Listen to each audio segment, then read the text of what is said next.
Hey, it's Jamie, and welcome to a selects edition of Eventual Millionaire. This is where we go back and find the best of the best, the ones that you loved from the past 6-7 years. We've been doing this a long time, and there's some amazing interviews with amazing guests that you have not seen yet. So we are bringing them back.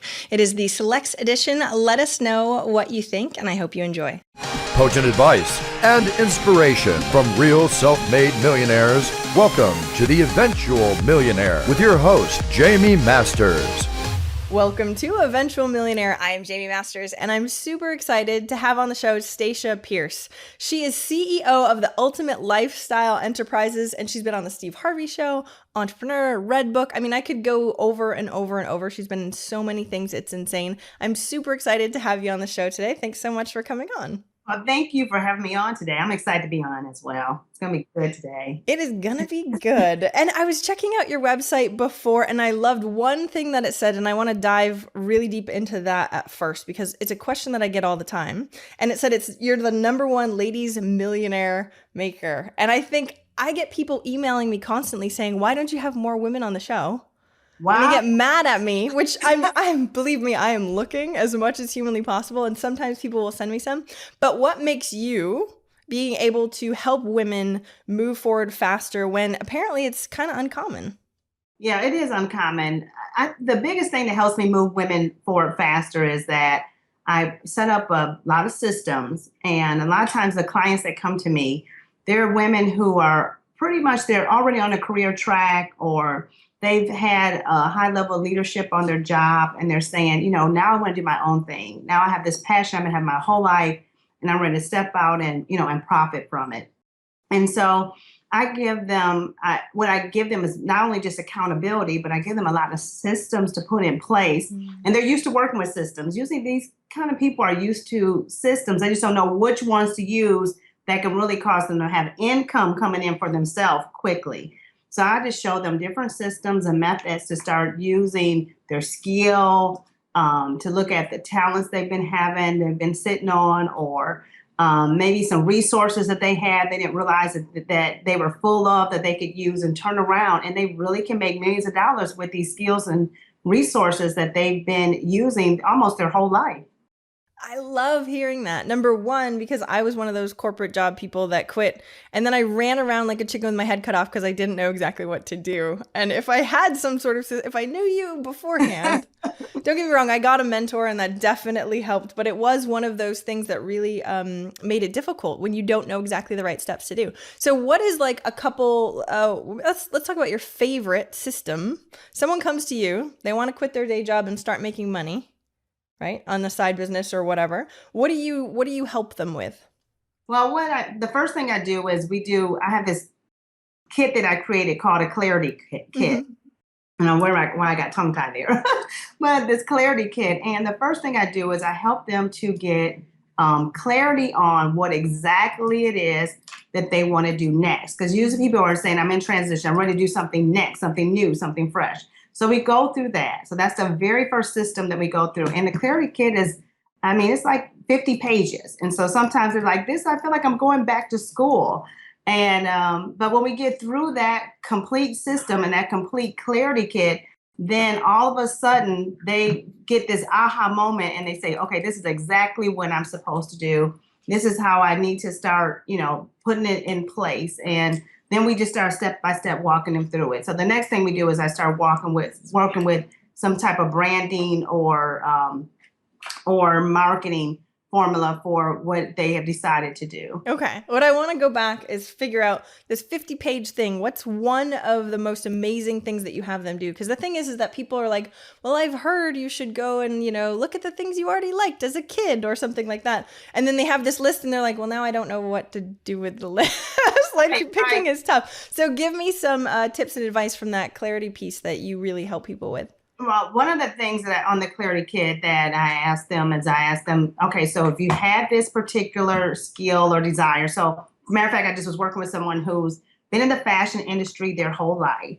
And she decided that, okay, now I want to start taking my skill and working for myself. I've been working for a major brand, a major company, and I want to, do my own blog, and I want to started helping people to structure their closets and, and that kind of thing. She said, but it seems so general. It's like everyone's doing it. It's kind of overcrowded.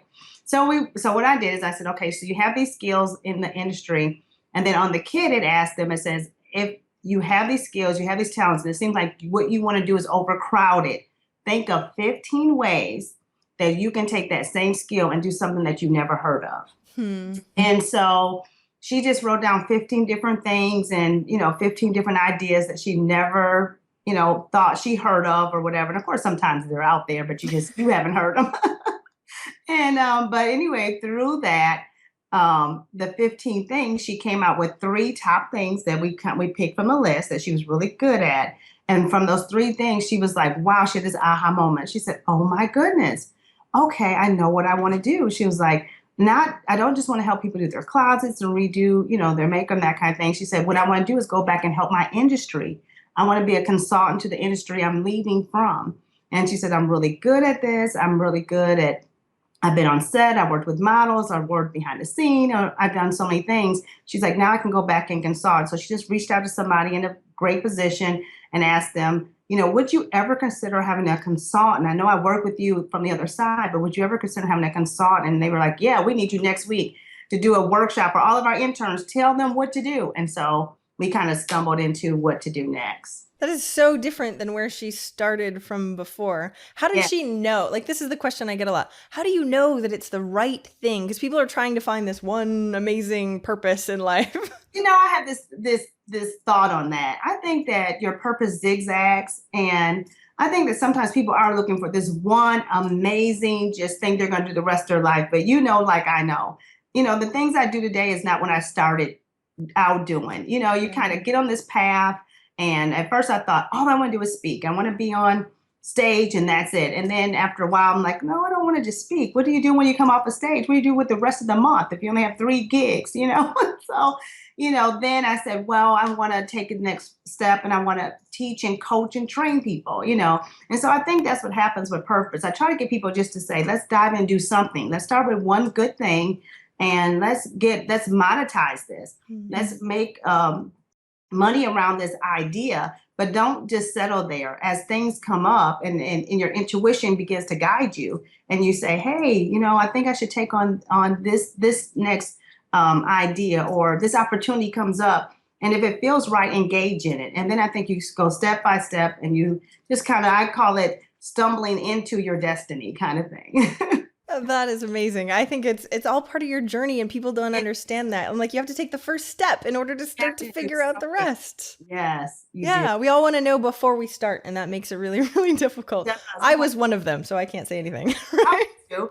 I think we all go through that. I had my journal and I wanted to know the whole plan, what's the end going to be like? And it just doesn't work that way. Not like that at all. So once they have clarity, once they're like, okay, I think this is it. But of course, maybe they don't even know what the market needs. Because I love how she called and was like, hey, do you actually need a consultant? I think that's huge. How do you validate the market and then go from there and actually make money from it? Well, I think the first thing to do is, there's a lot of different ways. I work with a lot of different types of entrepreneurs, but I tell them to do their research. You have to do your homework to validate the market. A lot of online businesses that I work with, I tell them, Google things, find out what the market is looking for. Do some surveys and find out when you survey people, what are they saying that they want?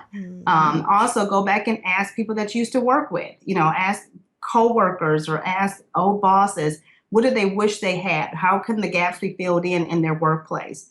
Sometimes people that I work with lately, I've been working with a few people that design products. I had 2 incredible people that had product designs, and they were amazing to work with. To see them to go from zero to millions of dollars, the process, even for me watching them, was amazing.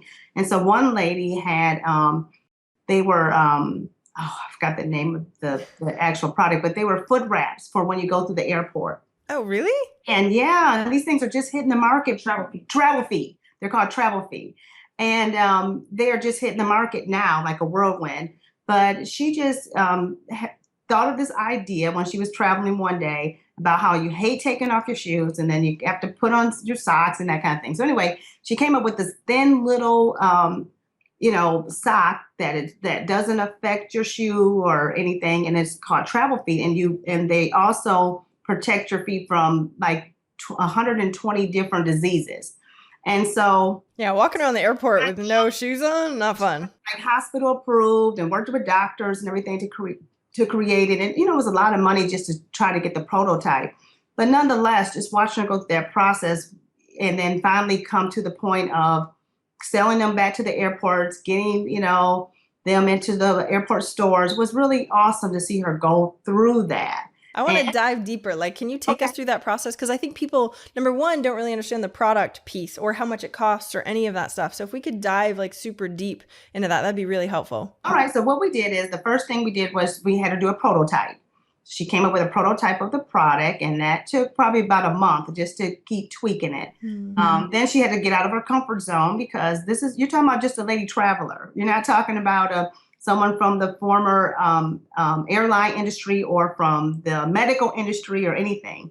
And so then she just said, well, seems like something they would use in the medical industry for protection and, that kind of thing. So she got doctors on board to try to put something special chemical in the travel feet to protect you from diseases, even when your feet hit the floor with the travel foot sock on, because it was so thin.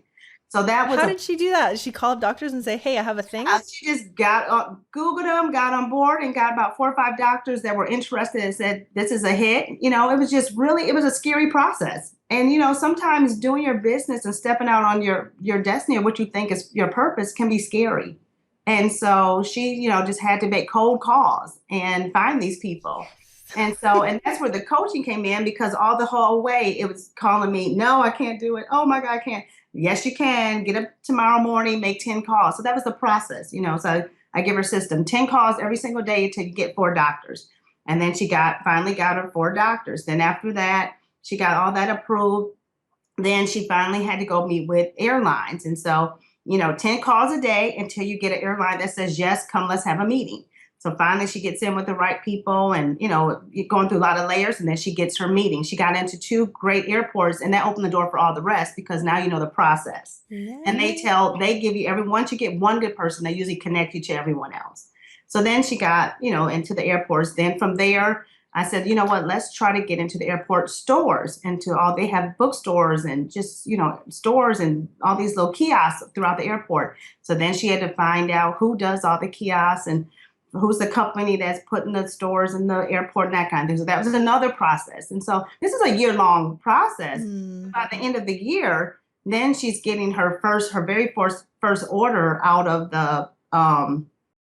that year was like maybe something like a $500,000 order or something. So there was an investment, there was time, there was a process, but that's like a huge first order, but it didn't happen overnight, so Definitely. It wasn't like 0 to 500 in a day. But the point is that it takes a process. You have to keep going, and you have to do what you're scared to do. And so we just kept giving her systems and things to do. And, and I would say, keep a chart to make sure that you really call 10 people today. Let's chart this out. Let's look at it. Let's watch, let's see, who said what, and write down every little connection they said, or what idea they said, or what they added to this process. And so she had this whole big journal and notes, and one thing led to the next, and then when we got through this, we could see all the dots and how they connected along the way. So now, once she got done, she could see her own system she created. So now she's also doing teaching and training people how to come up with the product, trademark it, and get it. Pretty process. That is an amazing story. It's crazy what can happen in a year, but it's only because she got pushed and got outside of her comfort zone. And I see this all the time, and I'm sure you do, that people are like, and then they don't do anything, and time passes anyway. So what tips do you have for people if they don't have a coach, maybe, to like push themselves past this so that they know they can do it? I would say to just write down, what are you afraid of? Like, what am I afraid to do? And so if you're afraid to make calls, if you're afraid to network, to get outside your comfort zone and meet people, if you're afraid to email someone, if you're afraid to approach certain people, just write a list of what are you afraid of. And then after you put that list on one side, what you're afraid of, and then on the other side, just make a list of how am I going to conquer this fear. And so then you say how you're going to do it, and then you have to just take some massive action on conquering it. So that's one thing people can do for themselves without having a coach. They could, just do that. The second thing people could do is they could just do a lot of research. A lot of times, a lot of people just don't do any research. They have a great idea, great product, but they just kind of sit on and wait for someone to fill in all the gaps for them. But I would say that with all our online technology and all the resources we have right now, you can really do a lot of research. You can Google and find out, what's out there, or try to find manufacturers for something. You can ask the questions from people in certain industries. And so I would say the second thing to do if you didn't have a coach is to do your research. And then the third thing I would say is just you have to get to know other people. You're going to have to kind of network. And so usually whenever you have a new idea, it calls for new relationships. And that's something that we don't really factor those two in together. That probably the people that are there may be some, but usually the people that are all around you right now and in your inner circle are probably not the same people that are going to help you get that new idea you have to market. Sometimes it works, but most of the time I found out those are not the same people. They may even help you with funding maybe, or, startup support, but they're usually not the people that have the total answer. And so I would say get uncomfortable so you can get profitable, so just get out of your comfort zone and meet some new people and, go in the search and hunt and gather for, who are these new people that I need to have in order to take this idea or this, new thing I want to do to market. I love that quote. That's great. We're going to have to, Facebook the heck out of that thing because that's a great, great quote. And people sort of know this logically, but it's a very different thing to be put into practice. Oh, yeah, it is. Well, you kind of know it, but it's a whole nother thing when you're in the midst of it and it's you and it's your product and your idea and, and then you have to go take all the action steps and you kind of get stuck like, what do I do? Yeah, but that's normal. And I think the thing that's really interesting to people, when I chat with people, they're like, I feel so dumb, or it's me and I'm not meant for this. But when you see it, I've seen it, you've seen it over and over and over again. People are like, I'm so scared, and then they think that they're the only ones that exist that are super scared doing this. And everybody is. And I'm sure you see that. It's so funny because the people, that I work with, they're just like me. They're the most average, common people. I think sometimes people think these are these superhuman, people. I work with a lot of ladies. So I think they think these ladies are like some superhuman lady that they have all these extra skills and, but they're just regular people, ordinary people doing extraordinary work, and so a lot of times we feel like I'm the only one that's afraid. I'm the only one that, doesn't know how to Google, or I'm the only one that doesn't know how to get my domain, and that kind of thing. So I have people like that. And then I'm like, no, almost 90% of the people I work with start like that. Exactly, right? We always tend to compare our insides to other people's outsides, right? And we're like, but they look like they have it all together and I'm freaking out inside. It's true. Right. I have a couple questions too. So I've been trying to see the difference between, I have both male and female clients. And it's an interesting thing because what I've been noticing lately, it's just a correlation. I don't know if it's true yet. I'm sort of testing it out. The women seem to be stuck in their head a little bit more, and I'm not good enough and I'm not, that sort of stuff comes up a little bit more than the guys. The guys are like, I'm like, okay, cold call 10 people. They're like, okay, done. Right. Right. The girls are like, what if they're upset that I call them, right? and they start pushing forward. So, why do you think that is? And how can women specifically start pushing past those fears? Yeah, I think that we overthink. I think that's what happens. Women overthink the process too much. And I think that they battle this whole issue of, am I being too much in control? Am I taking too much leadership and that kind of thing, especially when I work with women that come from a corporate sector and then they want to start their own business. You would think they would be like, yes, I'm ready, let's go. But sometimes they're the ones who are more afraid, to take these big leaps. And so I think it's just the internal fear and confidence, and men have it. Men just kind of have this, well, if it doesn't work, it doesn't work. Okay. But women have this whole, if it doesn't work, my life is over, and I'm going, what are people going to think of me? And so we worry a lot about external things, what people think, how am I going to look to other people? Should I go and approach certain people? And so I just try to help people conquer those fears and insecurities and say, hey, you know what? This is your destiny. You might as well go for it. And if you get a no, then it's okay. And sometimes no just doesn't really mean no. It just means you approach the wrong person. You just have to go to someone else. And so that's true. That's where my biggest thing is I think we have a lot of internal fears as women naturally. And just self-esteem things. So when I work with women, that's one of those big things that I work with is their mindset and to try to just get them to think past that, even giving them assignments, reading certain things, listening to certain materials, I just say, whatever it is your biggest fear is, go to the bookstore and just gather all the material on what that particular subject and just kind of wash this thing out, drain this out of you, and so they're like, okay. And they do that. And after a week, they're like, oh my goodness, I've been listening to, negotiation for a week, books on negotiating. Now I feel like I can do it. Or I've been listening to books on financial increase for a week. And now I can see my weakness and why I thought I didn't deserve it, And so sometimes we got to create a flood in another direction to flood out, these internal thoughts we're having. I like the way you said that because I remember being like that. I remember I made six figures when I was 22, right? So like I thought I was a bit of a hot shot when I was younger. And then I started my own thing and I was like, what if it's all a fraud? And maybe somebody was willing to pay me that, but maybe I just convinced them or something and I wasn't really that good. And what if I can't do it on my own? And your brain is so dumb.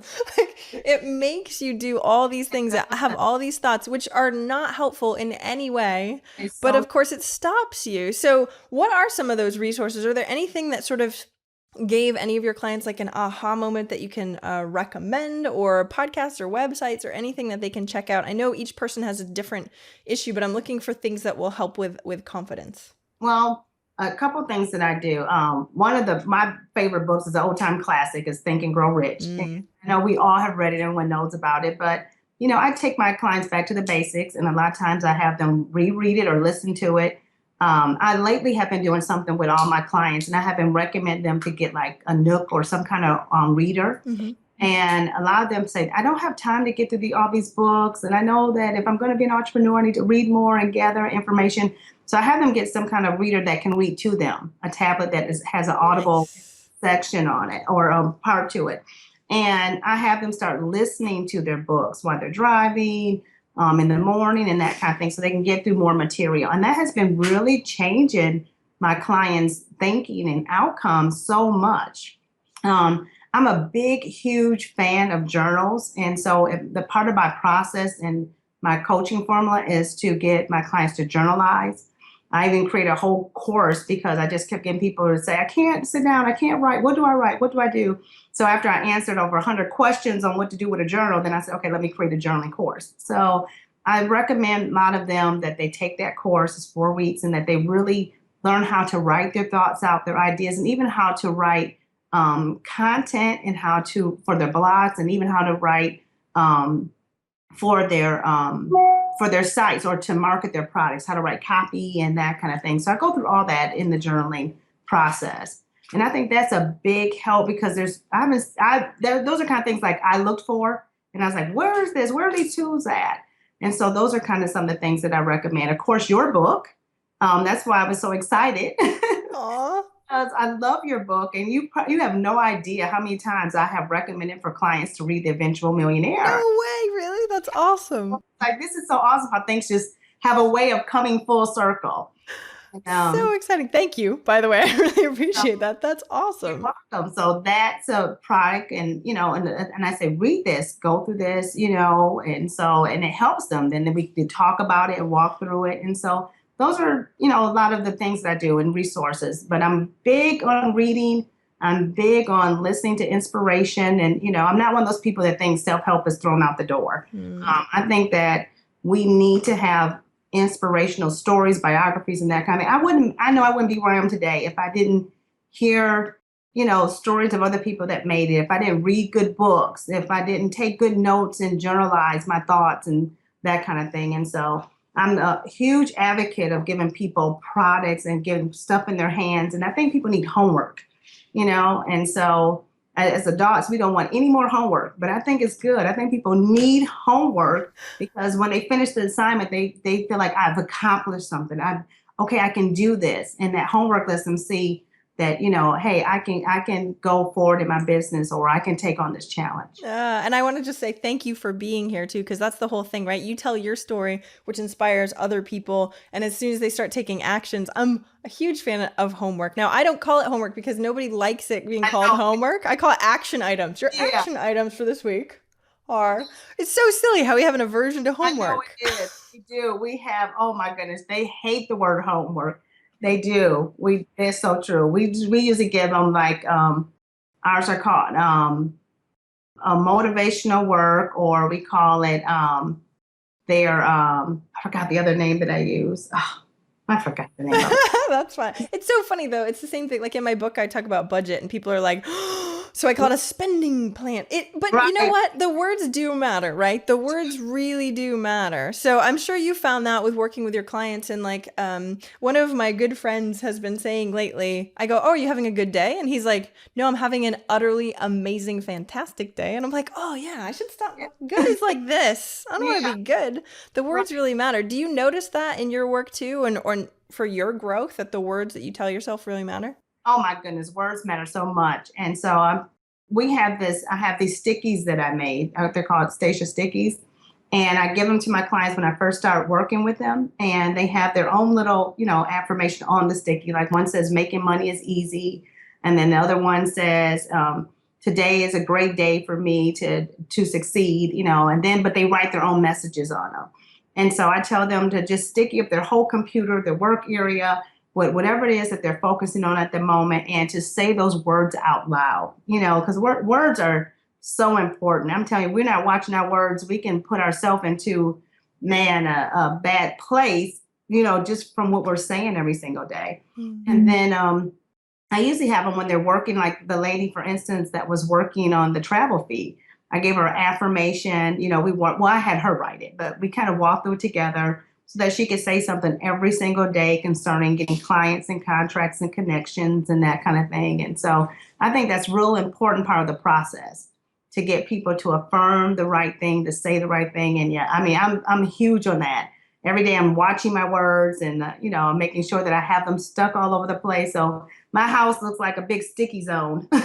That's so awesome. And I love how you said process, right? Because this is all about a process. It's not something like you said is going to change overnight. So I found that one of the biggest things for me was changing those words, these little small tweaks that just add up over and over and over time makes a huge difference. And sometimes we want to like rush to the goal, like as fast as humanly possible. Not that, I mean, your client that you were telling us went from zero to $500,000 order in a Right. year is insanely fast. So it's not like Right. it can't be fast.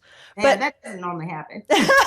thank you for saying that too, because we have to let people know. I have a client that made $1 million in 2 years, and everyone's like, "Make me do that," and it's like, okay, well, let's set our expectations. I'm huge for big goals, but I Right. also want to make sure that people are really realistic and pushing forward and stuff like that. How do you deal with that? Because especially you're the millionaire maker. People come to you probably and they're like, Yeah. "Make me a millionaire. I'm looking, goal set 6 months. Let's go." Right. What Yeah, do you what do you say to that that? that does happen. And so, we just make it realistic. I tell them that it depends a lot of on their themselves, and where they're starting from.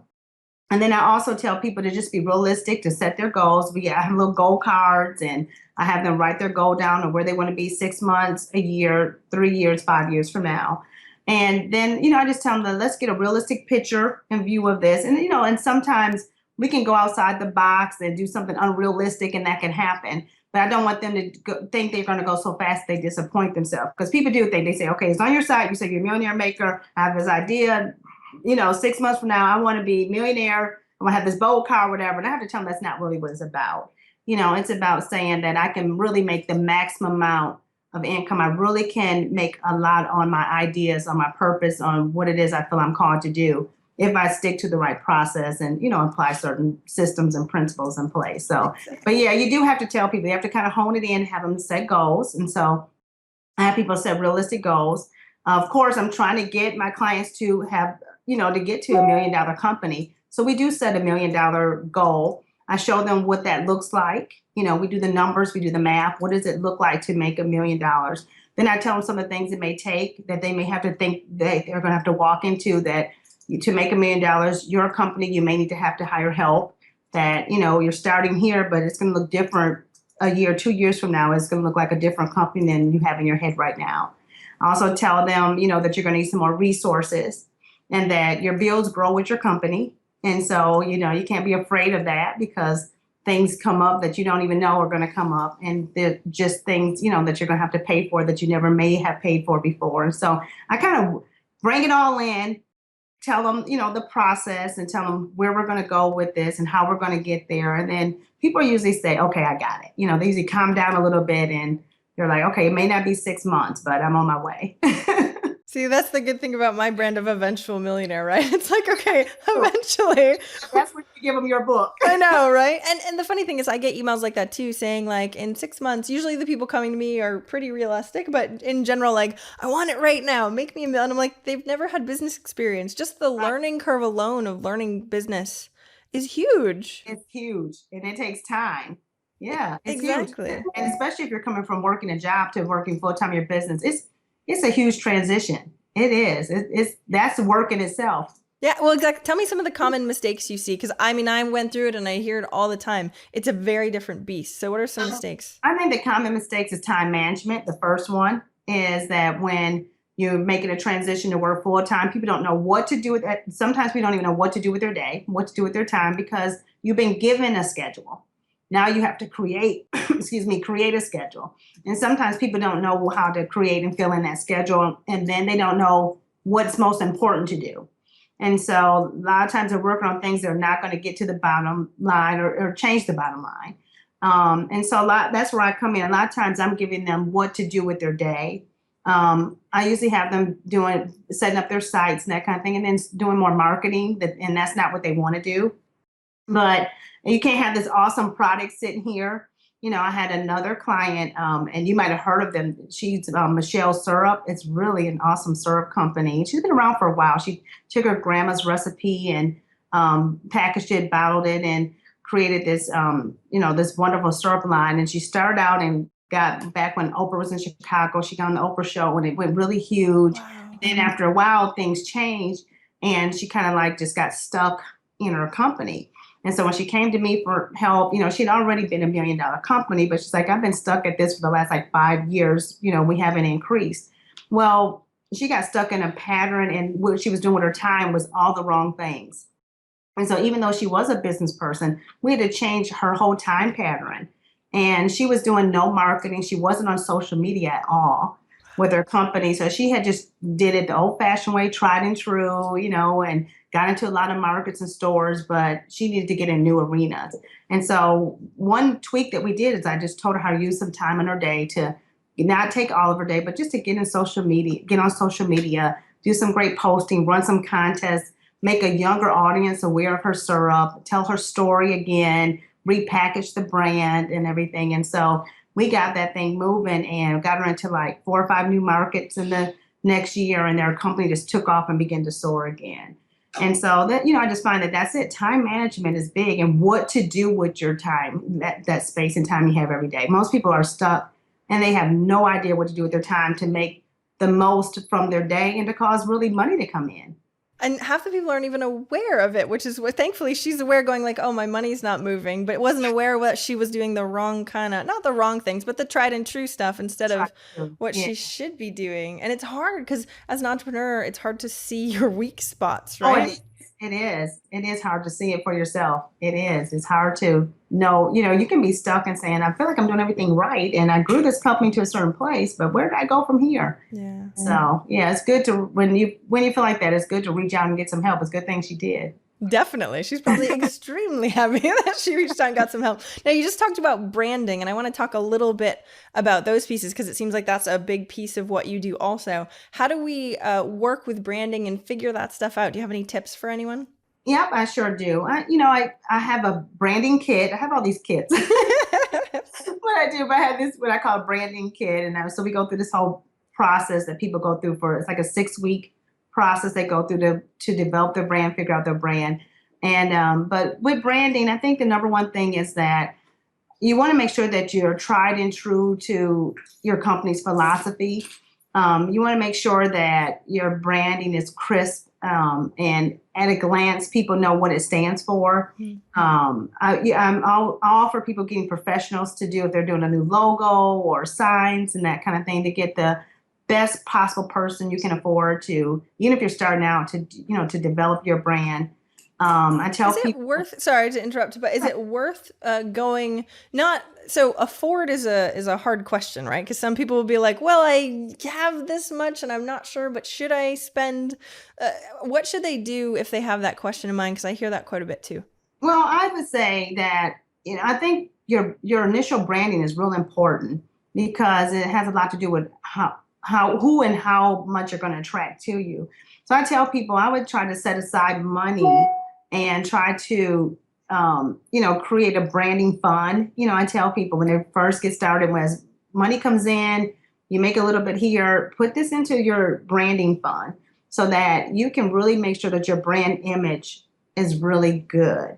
And that's just what I call brand images, their website, getting a logo done, their business cards, just some marketing pieces so that when people come and see you and they come and look at you, that you look really professional and look like what you're talking about. It matches. It makes perfect sense though that you said they're making a little bit of money before. Because the hard thing is that I've also seen people go, well, I know branding's important. Let's spend 5, 10, 15 grand on this brand, but they never really tested the market all that well. And then they go out and they're like, hey, but you're saying, okay, make the money first and then reinvest that money into your brand to make it that top level thing that you want.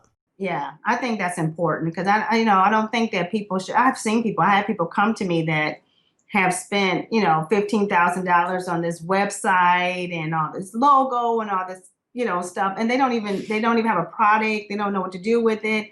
They still don't even know what they want to do with their day. And I'm like, you spent all this money on all this whole entire branding package. And then now what? And so I always tell people I think that you can take a slower process.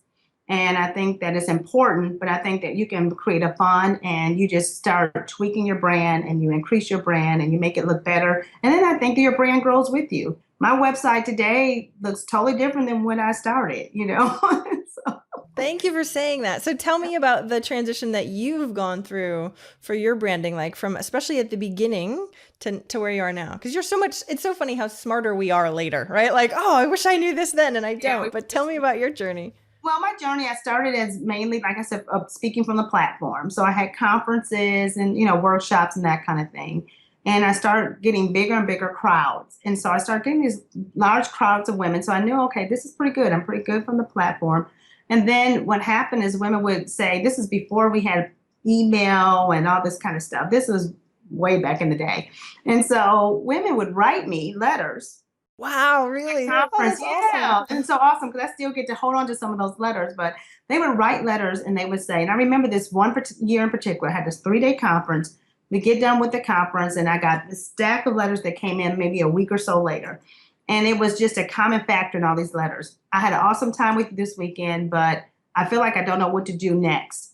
You talked about, and I was talking about profiting from your passion and that kind of thing way back then. And they're like, how do I profit from passion? Will you help me? Will you mentor me? So that was the word then. It wasn't really coach. It was more like mentor. Would you become my mentor? And so, I said, okay, so that was like an aha moment for me.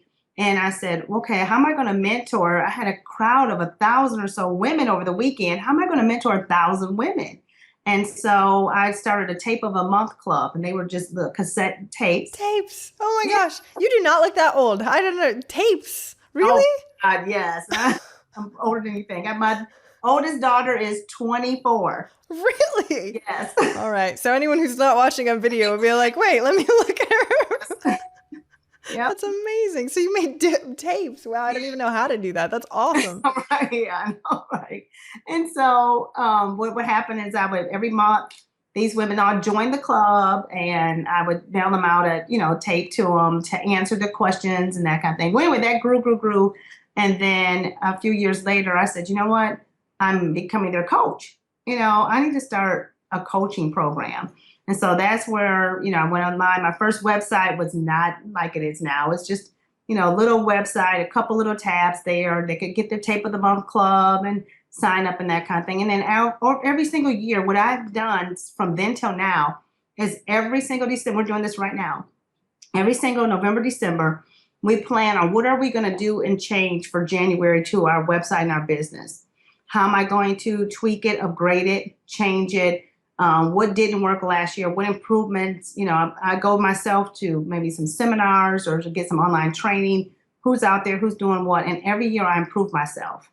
And so that's what we did with the website and the programs. And so my coaching, how I did it, just grew to now have a whole coaching school. Whereas before it was just always one-on-one, now I have 3 different levels in the school. I still do some, one-on-one with my higher level clients. And then I do my speaking, but it's all designed into different categories. And so, but you don't start there. It was a growing process and a lot of, aha moments, mistakes that we made, that we learned and grew from. And then, I made it my motto to upgrade myself every year, that the next year I'm going to make more, do more, and be better than I was the year before. And so because that's been our motto, we always improve ourselves the next year. You are walking your talk like crazy. That is amazing. It's really inspiring to see, because you hear people that are, preaching this stuff and you don't know if they're following it. And you're like, okay, every November and December, we redo this, and you're really putting that in, and it shows, of course. And you could tell how much work you've put into it. I mean, you have a bazillion kits and so many things to help other people and so much that you've built up, which is insane and extremely inspiring to me too, by the way. Though I need to know that it's time. We always have enough time. Just keep going on time. I love this, and I'm so sorry that I have to start wrapping it up, because I could probably talk to you for way too long. But to be respectful of your time, I'm going to ask you the same last question that I ask everyone, and it's, what's one action listeners can take this week to help move them forward towards their goal of 1 million? I would say the number one action they could take is we talked about affirming and setting goals and that kind of thing. The number one thing I would do is I would write a goal down this week. And then I would decide to take some massive action. I would do something I've been scared to do.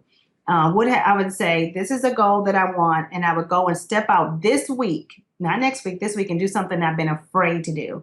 I think that when we move past that fear toward our goal, that's when we start seeing our biggest breakthroughs. And so that's what I would tell them to do, to write down this is what I'm going to do. This is something I've been scared to do, whether it's make a call, whether it's send an email to a company or something, approach somebody to maybe, co-author a book with you, do a program with you. I don't know what it is, but whatever that you've been thinking of, your gut's been telling you to do, but you haven't took that step to do it.